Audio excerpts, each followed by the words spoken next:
the principles of vigorous intermittent physical activity have been widely applied to individuals with cardiovascular disease, type 2 diabetes, just starting out for their health. And so I think a misnomer or a mistaken understanding of the field of high intensity interval training is people think, oh, that's only for elite athletes.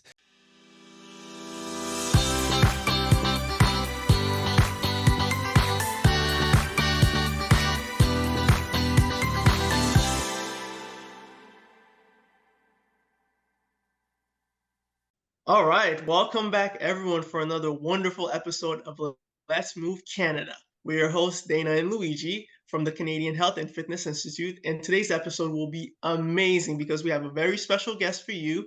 We will be talking with PhD kinesiology professor, chair of the kinesiology department at McMaster University, and author Dr. Martin Gabala about what inspired him to pursue a career and even lifestyle in teaching others about fitness and what staying active and healthy means to him, but before we jump right into this, let me start by saying that this podcast, as usual, is brought to you by the Canadian Health and Fitness Institute, a national organization whose mission is to make Canada the fittest nation on earth by 2030.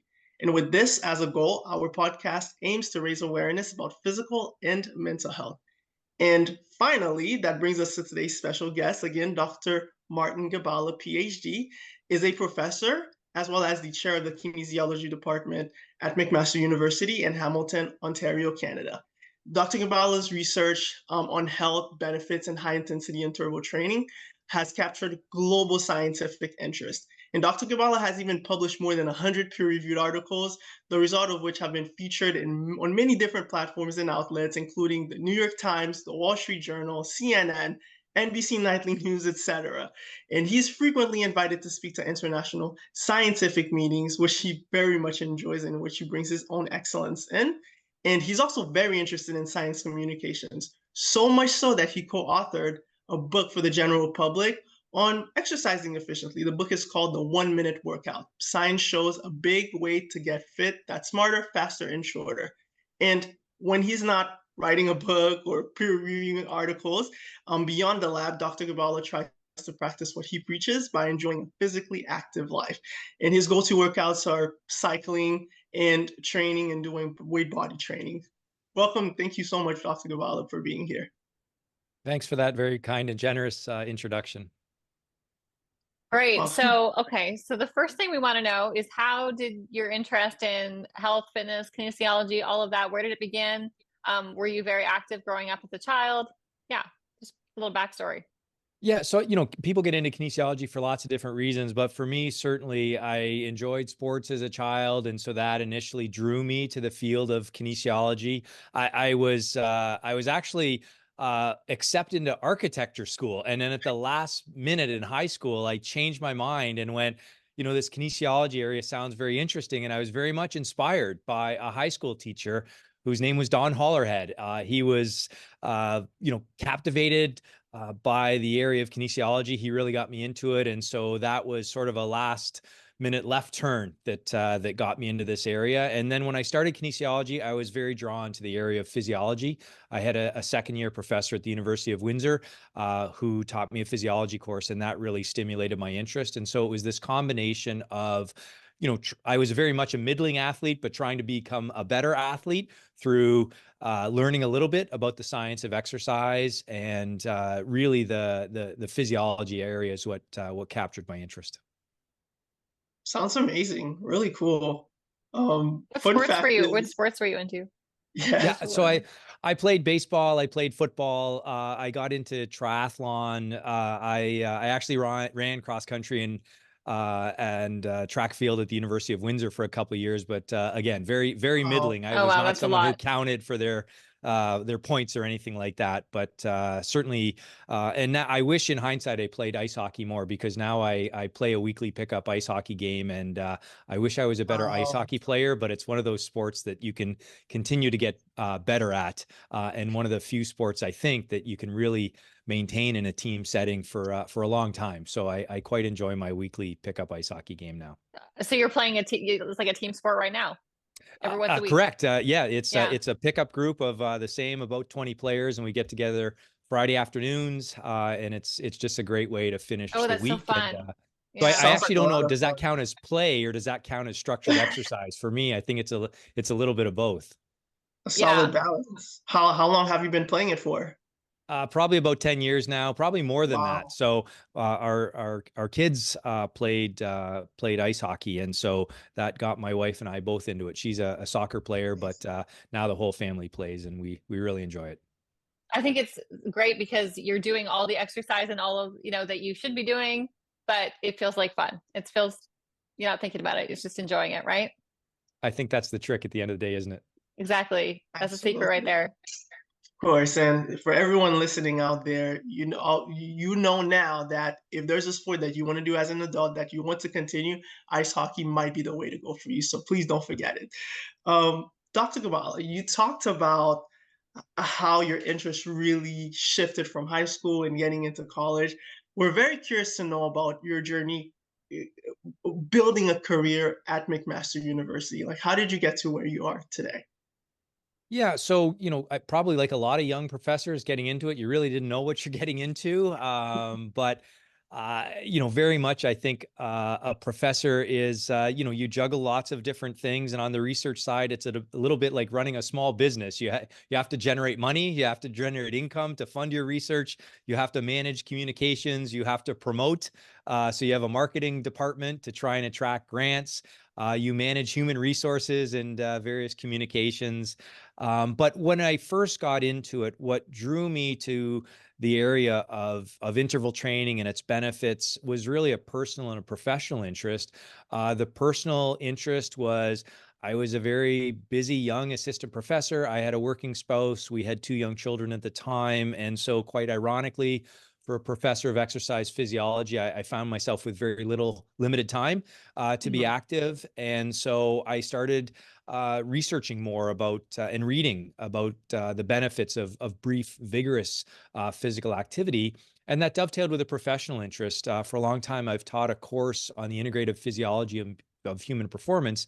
And my students were always very interested in the training regimes of elite athletes. And many elite endurance athletes incorporate short, hard sprints in their training. A famous Mhm. example would be Roger Bannister, as he was training for his assault on the 4-minute mile. He was a very busy medical student, and he used to train for a half hour at a time on his lunch, and he would incorporate interval training into that. And so I would ask the students, why do these endurance athletes, these amazing elite endurance athletes, incorporate sprints?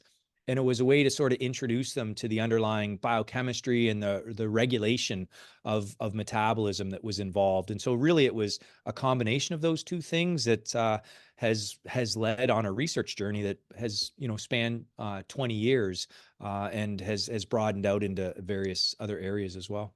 I don't know too much about elite training or I feel like that's a very particular thing that is probably a really small amount of people go into. I don't know what the percentage would be in Canada. I have no idea, but just in general. So if you're not going to go talk about like elite training, right? Like if the 4-minute mile and you're just talking about training to stay healthy for the majority of Canadians there, what do you think are some really basic things that you can say these kind of apply across the board, even if you're not training to be an elite athlete?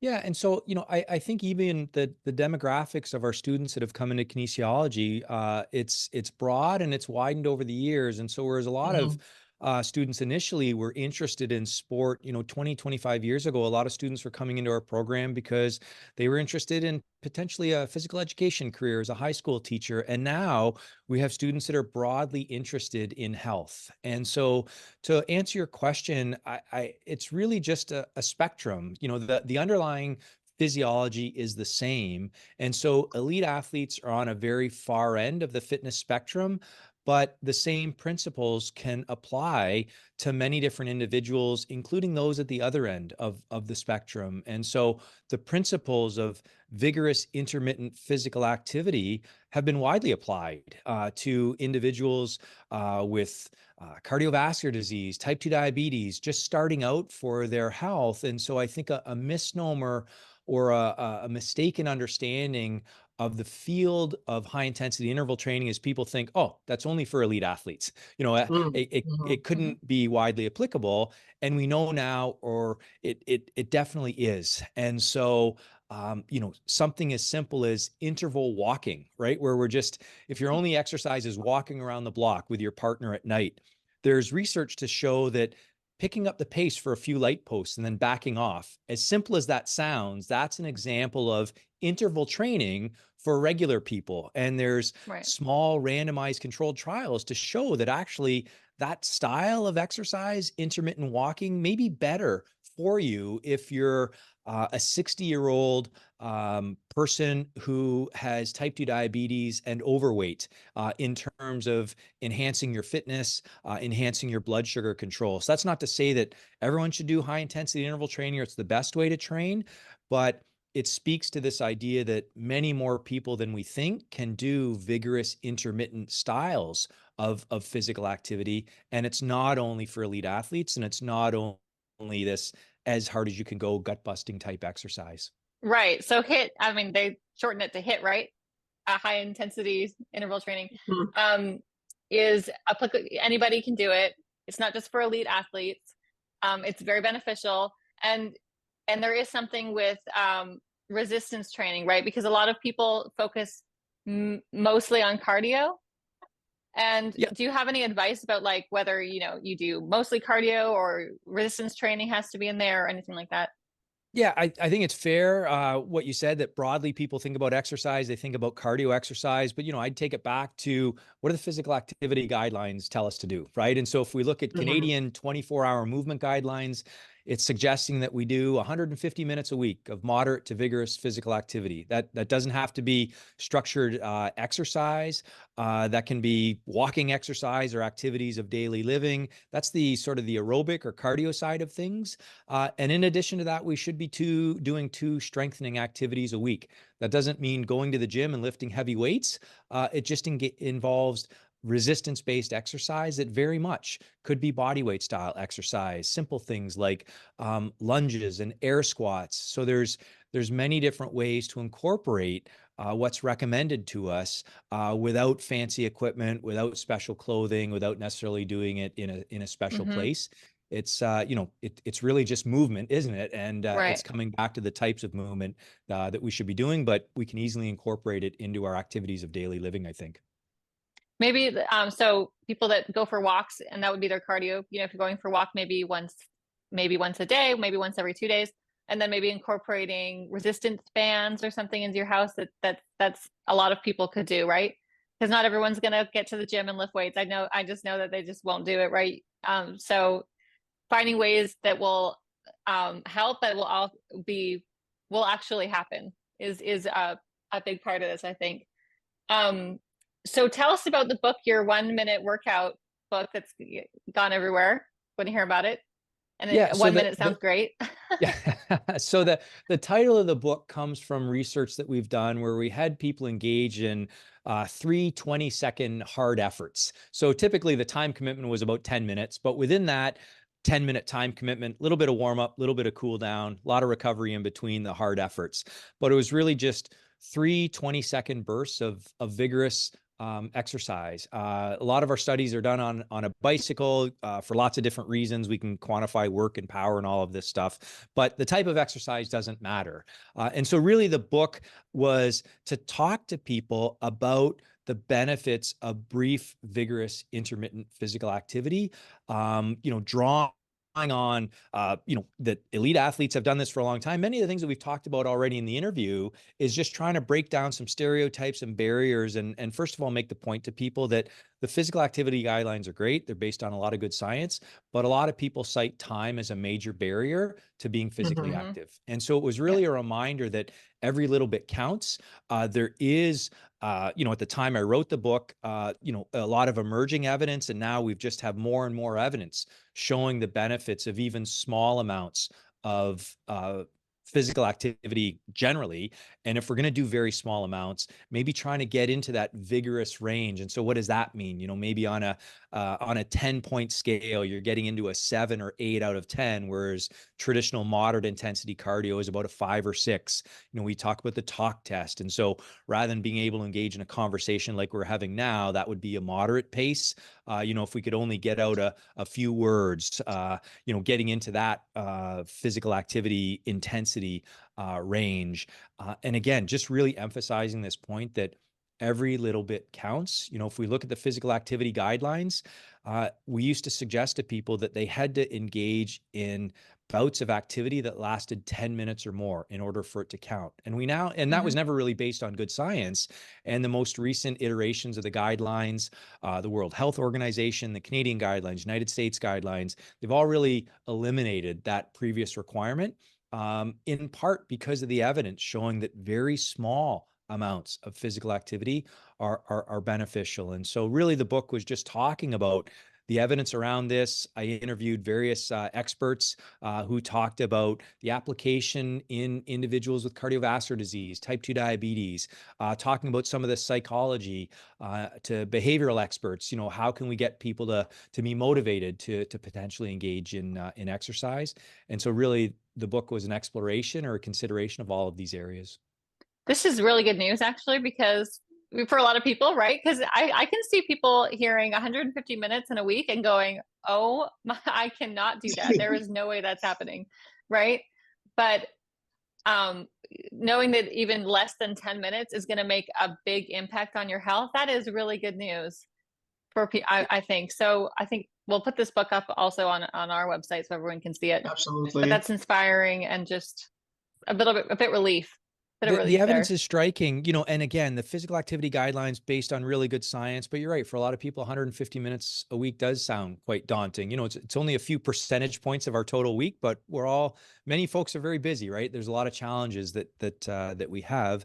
I'll throw out one more, statistic or point, and that's I was involved with some collaborative research where looking at the association between small amounts of vigorous physical activity. And this is not at all structured exercise, right? You can imagine you're going about your day and you have a choice. I have to go and catch the subway or the bus. I can sort of stroll to my bus stop, or I can sort of pick up the pace and get there in a vigorous manner. Or, you're coming into work in the morning, you have your choice. You can take the elevator, you can take the stairs, right? You still have to get to where your office is or where your class is, but you can either engage in some vigorous physical activity or nothing. And that research showed, and it was a large sample of over 25,000 individuals, even a few minutes, 3 to 4 minutes a day of vigorous intermittent physical activity was associated with more than a 25% reduction in all-cause mortality. So we're talking striking that is benefits in terms of risk reduction for very small time investments of vigorous physical activity. So again, it's just more and more evidence that every little bit counts. And if you're going to try and do very small amounts, maybe, huffing and puffing regularly once in a while throughout the day is not a bad strategy for your health. And does that apply to all age groups? Or yeah, the sample size here was very large across age groups. It was a large collection. We tapped into there's a very large what's called the UK Biobank. It's basically a large collection of data in the United Kingdom, and researchers can then look at sort of associations between mortality risk, various health markers, and in this case, we're looking at accelerometry data for people engaging in vigorous type physical activity throughout the day. I think adults need recess just like kids, because I can see kids very easily during school, during recess, just hitting those points, right? Just running around the yard or running around the gym. So it'd be nice for adults to get a little bit of recess. So I'm curious, for someone who sits in front of their computer all day, right? What are some exercises that they could do? I mean, I know we're getting into, there's some very specific details, but for our audiences out there that are constantly on Zoom calls, what are some things that they could do in their seat? Yeah, of course. So, you could imagine. So we're all, often I stand for my media interviews. I happen to be sitting right now. I suspect you might be sitting as well, but, we could take a break right now and engage in 1 minute of lunges or air squats or running in place or high knees in place or jumping jacks, these traditional calisthenic type exercises, or maybe if we have to modify them because might have, knee or joint issues, we might get on the ground and do a series of mountain climbers or something like that that's less impactful to our joints. Anything really to sort of get your heart rate up for a short period of time. And it seems, quite silly that we would do that, but building these sort of movement breaks into your day, putting them as part of a meeting, that would be examples of things that we could do right now. And if you did that 3-4 times a day, it could have marked improvements on your health if you did it repeatedly. Amazing. It's doable. Sounds doable to me. Yeah, especially for a 25% reduction, right? And that's amazing. Right. I mean, that's amazing. It doesn't even sound possible to me, but the science shows it, so it's great. Absolutely. And so so this is just the physical. This is we've talked about a lot of the physical results, right? So earlier you mentioned a little bit about you touched very briefly on psychology and on behavioral experts. So curious to know how why it would be important to maintain a healthy lifestyle in relation to mental health, or maybe a little bit more specifically, how can interval training impact mental health in the short term and in the long term? Yeah, and so number one, not to hedge, but my interests or my skill set or expertise is more around the physical side of things of our health as a physiologist. But certainly, I've collaborated, and some of my colleagues who are behavioral experts, mental health experts. One of my colleagues here, Dr. Jennifer Heiss, is very much interested in links between exercise, neurocognitive decline, risk of depression, Alzheimer's, things like that. And so I think number one, the associative data is very clear that individuals who are more active can have better mental health writ large. I don't think we have a good understanding of the mechanistic basis for that, and I want to be careful here and not suggest that high intensity exercise or vigorous exercise is a panacea for those things. So I think the link between physical activity and mental health is really just about getting out and doing something. Ideally, do something you like and enjoy, because you're more likely to stick with it over the long term. Ideally, get outside. And so it may be a combination of the physical activity, getting some sunlight and vitamin D, getting exposed to nature.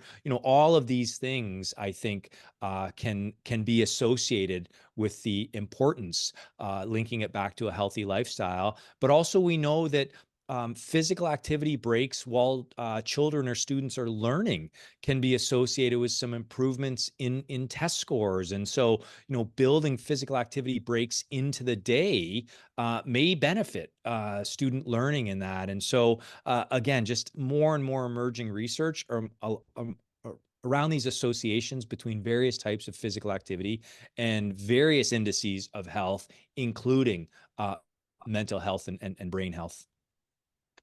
That's really interesting about the school. I don't remember how many breaks we had to do exercise. I know we had gyms at sometimes, we had recess, but that's really important, like improving test scores and all the problems that children are facing right now. I had a meeting with some people from the school board recently, and the data is kind of alarming, honestly, about how the trajectory since I was in school, what it's done. So what do you think is contributing to that mostly? Yeah, obviously, multifaceted challenges. I have a prism into it a little bit. My spouse, my wife, is a high school physical education teacher, and I know now that students are only required to take a grade 9 physical education course, at least in Ontario, the province where I am. Yeah, Oh, wow. so I'm not sure why that is. I think, we think about maybe other physical activity, maybe, or gym class, if you will, is one of those courses that maybe sometimes doesn't get the credit. If we're looking at trying to get other subjects into the day more, it's something that might go. But obviously from my angle or my lens, I would think that just trying to build more of those opportunities in for physical activity, making it required more as we go through school. And I think also, again, my understanding is the way that we teach gym class has evolved a lot, right? And now it's not so much how many baskets can you score, but we're trying to teach students about the importance of healthy lifestyle, healthy living. And so, much of the conversation we're having here, it's not so much sport, structured exercise, elite performance. It's really about health for, for long-term health, or physical activity to promote your long-term health and adherence over the long term. And it's more about getting some things in. I think that's still messaging that everybody needs to hear more of, but if we really can impress upon students the importance of that and demonstrate to them and layer that in to the school system, I think would be beneficial. Right. And I think it's really important for parents to be aware, right? I think there's probably a lot of parents that may not even be aware if their children, how much physical exercise they're getting at school. They might want to get more involved with that. I don't know, but it's probably a big topic in conversation in Canada, or should be, about children having enough exercise in school. So parents, if they're listening, just, you can find out what their physical education schedule is like and what's going on there. Because we did talk to a physical education expert recently, talking about metabolic diseases and how much they've gone up, obesity, diabetes in children. And so it's actually pretty alarming in Canada. So I think we could all probably, talk about that more and try to figure out what would be a good solution. No, for sure. And obviously that's very, deep layered conversation. We talk about privilege. Some families obviously are much more privileged in terms of the potential to enroll their children in structured sport or that. The schools face a lot of challenges. And so I think ideally we want to model the behavior for our children. Again, some people are more in a position to be able to do that than others. But basically any way that we could try and enhance physical activity, whether it's just through school, structured activity, trying to model it for our children where possible.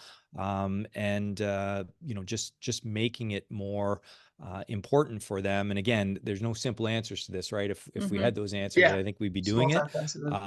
Infrastructure, of course, right? Building up our physical infrastructure so it's safe for children to ride their bicycle to school rather than have to take a school bus.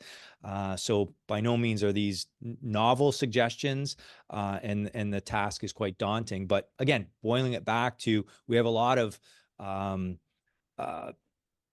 autonomy ourselves to be able to make these small changes. And even as we're going through our activities of daily living, we can make some of these choices to engage in physical activity a little bit more. And that can go a long way to our health and fitness. Absolutely. Hopefully that can also influence kids, the generation that's coming after us, if they're seeing us do it, right? So it's always something to, again, doing what you preach is a big part of community building, right? So hopefully that do can you be focus does your research or teaching focus at all on diet and nutrition and things like that? Yeah, they're closely linked, obviously. And so, just this morning, one of the courses I teach is a second year exercise physiology course. And we were talking today about the hormonal regulation of exercise and how that links to diabetes risk. And obviously, diet, nutrition plays a really important role there. And so I think the link between physical activity and diet is very, very close.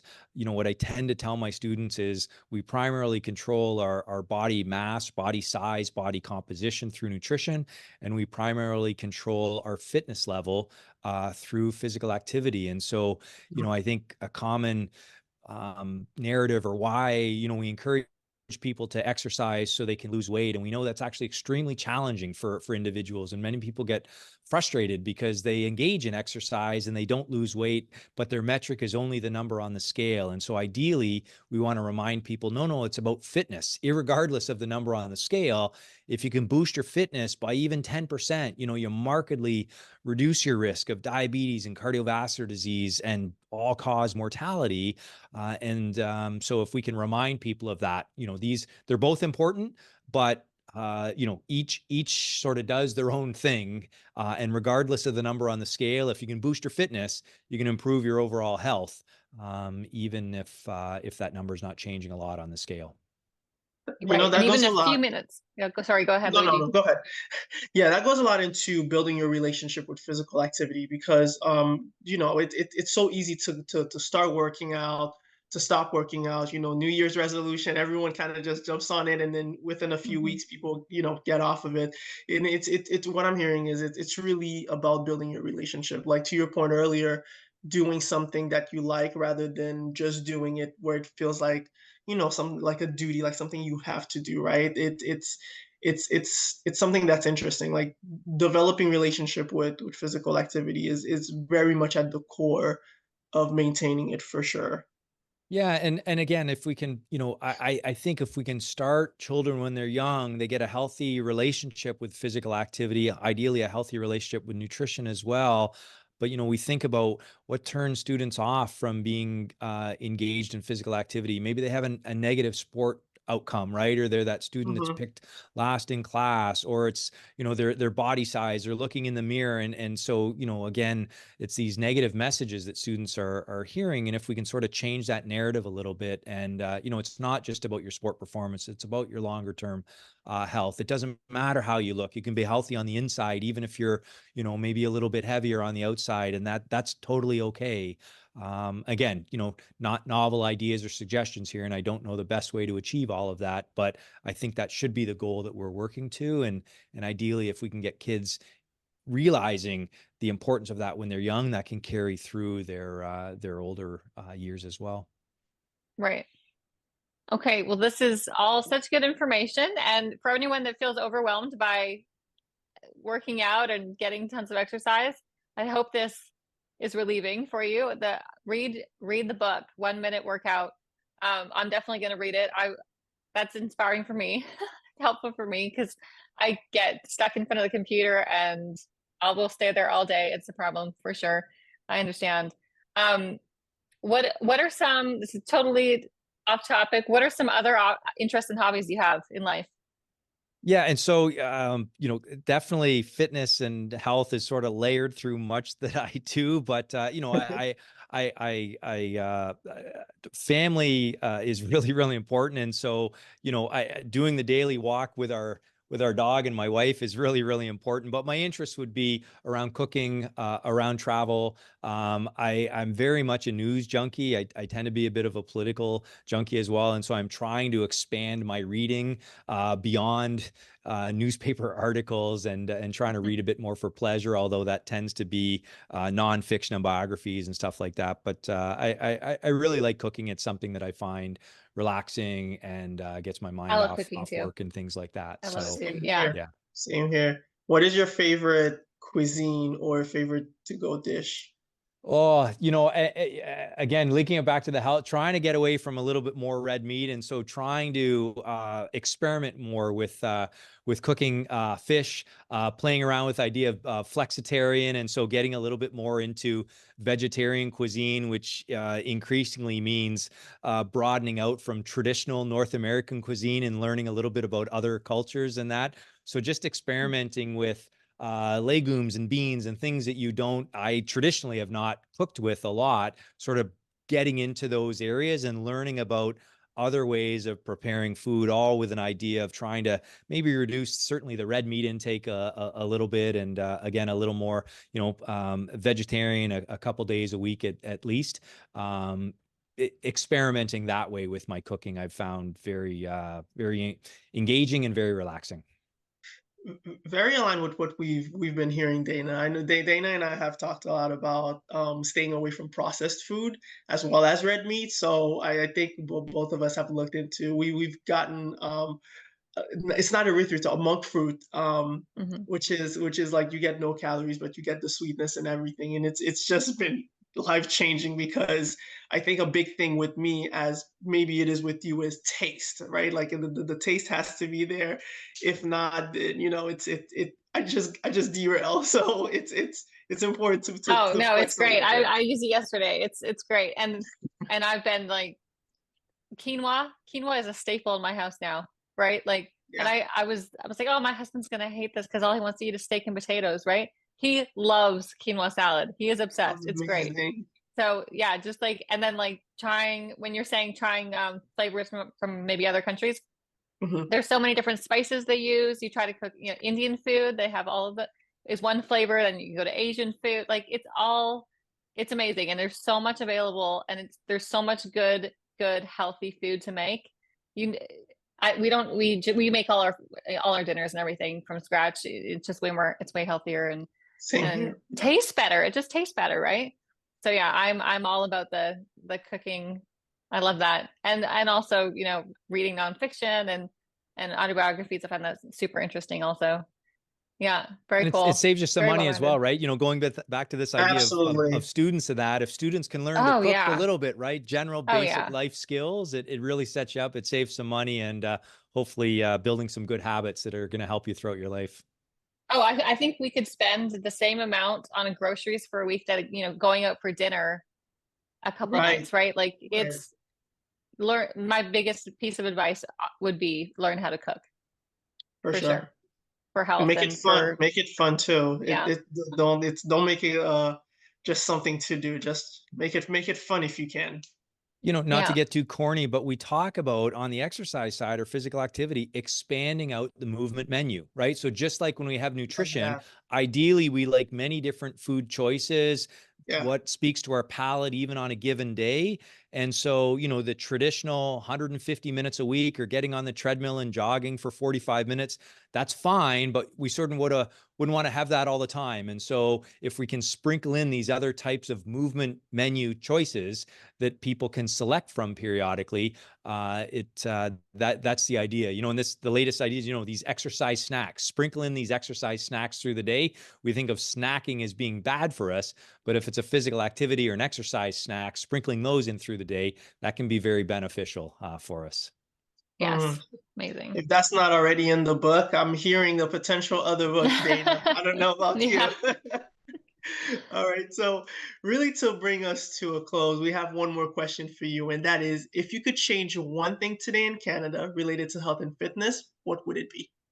Yeah, and again, I don't have the answer for how to do it, but I think if we could re-engage or better engage our young people in getting them to appreciate the importance of physical activity, and that's for their longer term health. You know, I think when we're young, we're not worried about our retirement or living long and healthy into retirement. It's about what's happening tomorrow, next week. But I think writ large, any strategies that we could better adopt and facilitate to get our young people engaged more in physical activity to promote their long-term health.